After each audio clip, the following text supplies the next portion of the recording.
అందరికీ జై Hind. Thailand and Cambodia మధ్యలో వార్ జరుగుతుంది. దీని వెనక కారణం ఇంకెవరో కాదు, అమెరికాయే. మీరు అనొచ్చు, అదేంటి సార్ థాయిలాండ్ కంబోడియా ఎక్కడ, మధ్యలో అమెరికా ఎలా?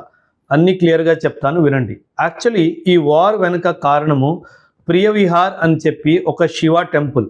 1960లోనే ఇంటర్నేషనల్ కోర్ట్ ఆఫ్ జస్టిస్ ఈ ప్రియవిహార్ అనే శివ టెంపుల్ కంబోడియాకి చెందింది అని చెప్పి ఒక తీర్పు ఇచ్చేసింది.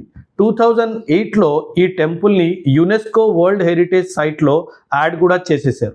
యాక్చువల్లీ 2025 స్టార్టింగ్లో అప్పట్లో ఉన్న థాయిలాండ్ ప్రైమ్ మినిస్టర్ అమెరికాకి నేను నీ దగ్గర ఆయుధాలు కొనుక్కోను అండ్ నేను నా డబ్బుని ఇన్ఫ్రాస్ట్రక్చర్ డెవలప్మెంట్లో వాడతాను అని చెప్పేసి చెప్పింది. సో అమెరికా వాళ్ళు చాలా తెలివిగా ఏం చేశారంటే థాయిలాండ్లో డిఫెన్స్ మినిస్టర్ని వాళ్ళ దగ్గరలో తీసుకొని ఒక చిన్న కూ చేయించి అక్కడ థాయిలాండ్ ప్రైమ్ మినిస్టర్ని సీట్ నుంచి తీయించేశారు. వీళ్ళు ఎలా చేశారంటే Thailand prime minister ex Cambodian పొలిటీషియన్లో ఫోన్లో మాట్లాడుతూ తను ఆయన్ని అంకుల్ అని పిలిచింది.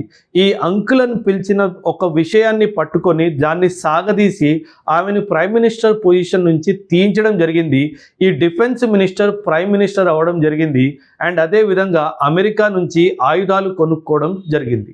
అండ్ ఈ ఆయుధాలు కొనుక్కున్న తర్వాత మళ్ళీ రీఆర్డర్ అవ్వాలి, ఇంకా ఆయుధాలు కొనుక్కోవాలి అంటే ఏదో ఒక విధంగా థాయిలాండ్ ఈ వెపన్స్ని వాడాలి. అందుకే ఓపెన్ అయింది ఈ యొక్క war theatre Cambodia and Thailand మధ్య.